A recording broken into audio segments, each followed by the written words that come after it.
In this video, we're going to discuss the Horizon architecture and how the solution fits together. In particular, we're going to look into a high-level overview of the architecture, followed by a deeper dive into the connection server, security server, replica server, the enrollment server, and then the access point. With each architecture component, we will look at how it fits into the overall solution and how it works. So we're going to start with a really high-level view. Horizon is the central element that brings everything together. It is the broker to apps, published desktops, virtual desktops, layered apps, profile management, and application packaging and virtualization. Horizon brokers all of these components and delivers them to the end user via the delivery protocol, BLAST, HTML or PC over IP, to the device of their choice. So let's take a deeper dive of this infrastructure and let's look at how all these components architecturally fit together. Let's begin by building a picture of the entire Horizon environment, including some of the infrastructure and some of the optional components. In actual fact, there are two sets of infrastructure. The infrastructure hosting the Horizon View components, such as the connection server, and then another separate set of infrastructure used to host the virtual desktop machines. And we'll talk about this a bit later in more detail when we talk about the Horizon View reference architecture, or the pod and block architecture. So let's finish off the core infrastructure. We'll add Active Directory, and we'll also add a SQL server. This is used for our View Events database and also for the Composer database if you're going to use link clones to build your virtual desktop machines. And of course, not forgetting a vCenter server. When it comes to vCenter, as we mentioned previously, there are different infrastructure requirements, and therefore in reality you will have multiple vCenter servers within your environment. We will cover this in a bit more detail when, again, we look at the View reference architecture. Now let's move on to the first parts of the Horizon View infrastructure and the core connection servers. We'll start with the internal-based users. So here, an internal user connects using their endpoint device, firstly via a load balancer. That's of course if you have multiple connection servers. They are then connected to the connection server, which in turn the connection server connects that user to their virtual desktop machine that is running on the hosting infrastructure. But what about if your users are external to your organization and aren't on your network? So now we move into the DMZ and the role of the View security server, and of course your external users. These are the users that are connecting from outside your internal network. Maybe they're working at home, from a cafe, and are connecting via the internet. In a similar way to how an internal user connects, the external user first of all launches a Horizon client, or maybe a browser, on their endpoint device.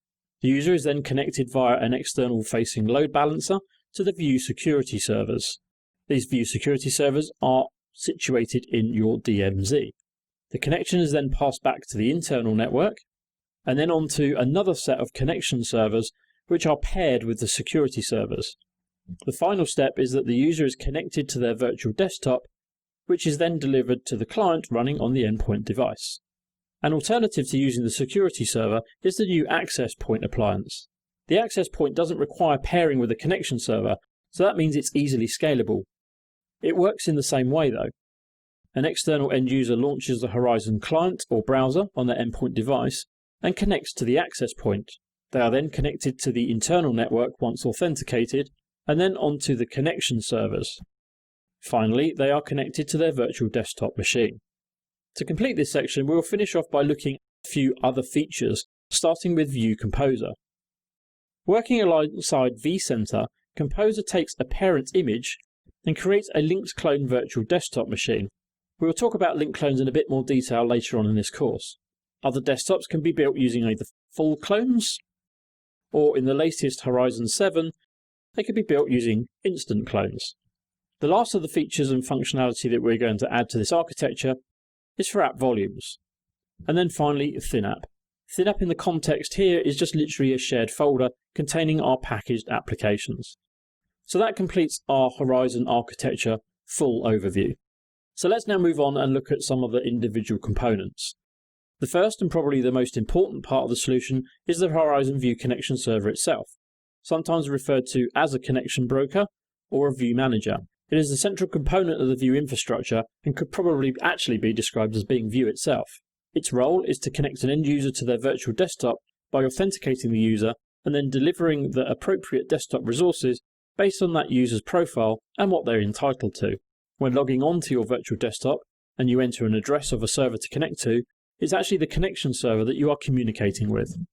So let's see how it works. A user will typically connect to their virtual desktop machine from their endpoint device by launching the View client, but equally they could also use a browser. So what happens next? How does the login process work? First of all, the end user launches the Horizon client and then enters the address details of the View connection server, or in this example, a load balancer. A connection is then made via the load balancer to a connection server. The connection server responds by asking the end user to enter their network login details. So this is their Active Directory domain username and password. The credentials are then passed back to the connection server. Based on the user's entitlements, these credentials are authenticated with Active Directory, and if successful, the user is able to log on. Depending on what they're entitled to, the user could see a launch screen that displays a number of different virtual desktop machine icons that are available for them to log into. These desktop icons represent the desktop pools that the user has been entitled to. A desktop pool is basically a collection of similar virtual desktop machines. For example, it could be a pool for the marketing department, where the machines within the pool contain specific applications or software relevant to that department. We'll discuss desktop pools in a bit more detail later on in this course. Once authenticated, in this example, the connection server makes a call to the vCenter server to create a virtual desktop machine, and then vCenter makes a call to the View Composer to create a virtual desktop for the user if there's not one already available.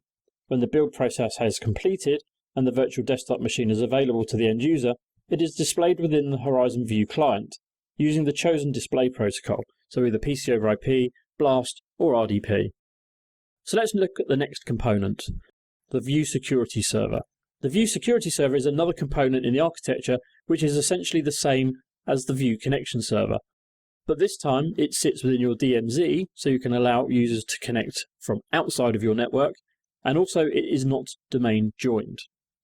So how does it work? To start with, the user login process at the beginning is the same as when you connect to a View Connection Server, essentially because the security server is just another version of a connection server, but running a subset of features. So for example, it doesn't have the Adam database on there. The difference is that you now connect to the address of the security server. The security server sits inside your DMZ and communicates with the connection server sitting on the internal network that it is paired with. So now we have an added layer of security, as the internal connection server is not exposed externally, with the idea being that users can now access their virtual desktop machines without first needing to connect to a VPN. When the user logs in from the View client, they now use the external URL of the security server to access the connection server, which in turn authenticates the user against AD. If the connection server is configured as a PC over IP gateway, then it will pass the connection and addressing information to the View client. This connection information will allow the View client to connect to the security server using PC over IP. The security server will then forward the PC over IP connection to the virtual desktop machine, creating the connection for the user. The virtual desktop machine is then displayed and delivered within the client window using the chosen display protocol. So let's take a look at the replica server. The replica server is another component in the architecture which is essentially another version of a connection server, and this time it serves two key purposes. The first is that it is used to enable high availability to your Horizon View environment. Having a replica of your View connection server means that, if the connection server fails, users are still able to connect to their virtual desktop machines. Secondly, adding replica servers allows you to scale up the number of users and virtual desktop connections. An individual instance of a connection server can support 2,000 connections, so adding additional connection servers allows you to add additional lots of 2,000 users at a time, up to the maximum number of users allowed. And we'll talk about this when we discuss the pod and block architecture. When deploying a replica server, you will need to change the IP address or update the DNS record to match this server if you are not using a load balancer. As with the security server, you will see that the installation process is again almost the same as the connection server, but this time you just choose the option for replica server from the drop-down. So the first question is, what gets replicated? Why is it called a replica server? The connection server stores all its information relating to the end users, desktop pools, virtual desktop machines, and other View-related objects in an Active Directory Application Mode database, or an ADAM database. Then, using the Lightweight Directory Access Protocol, or LDAP, this is a similar method that Active Directory uses for replication, this View information gets copied from the original connection server to the replica server. As both the connection server and the replica servers are now identical to each other, If your connection server fails, then you essentially have a backup that steps in and takes over, so that end users can continue to connect to their virtual desktop machines. Just like with the other components, you cannot install the replica server role on the same machine that is running as a connection server or any other Horizon component. If we just quickly zoom in on the replica server, we can see that the Adam database from the original, or the first connection server, is copied onto the replica server. This is how it gets its name, and now it is a copy of the original connection server. That means it can now take over should the connection server fail, as well as allowing us to scale up the number of users. So let's take a look at the enrollment server. The Horizon View enrollment server is the final component that is part of the Horizon View connection server installation options, and is selected from the drop-down menu when the installation options screen appears. So what does the enrollment server do? Horizon 7 sees the introduction of a new feature called True SSO.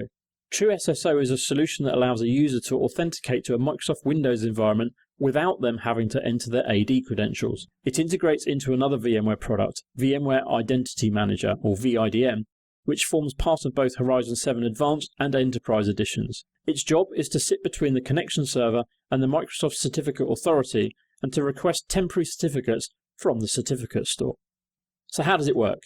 A user first logs into VMware Identity Manager, either using their credentials or other authentication method, such as RSA or Radius. Once successfully authenticated, the user will be presented with the virtual desktop machines or hosted applications that they are entitled to use. They can launch any of these by simply double-clicking.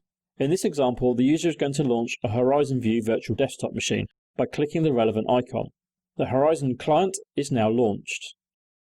The user's credentials will then be passed to the connection server, which in turn will verify them by sending a Security Assertion Markup Language, or SAML, assertion back to the Identity Manager. If the user's credentials are verified, then the connection server passes them on to the enrollment server. The enrollment server then makes a request to the Microsoft Certificate Authority, or CA, to generate a short-lived temporary certificate for that user to use. With the certificate now generated, the connection server presents it to the operating system of the virtual desktop machine, which in turn validates with Active Directory as to whether or not the certificate is actually authentic. When the certificate has been authenticated, then the end user is logged on to their virtual desktop machine, which will then be displayed and delivered to the View client using the chosen delivery protocol. Finally, we're going to look at the access point. VMware Access Point performs exactly the same functionality as the View security server, with one key difference. Instead of being a Windows application and another role of the connection server, the access point is a separate virtual appliance that runs as a hardened, locked-down Linux operating system. So how does the access point work?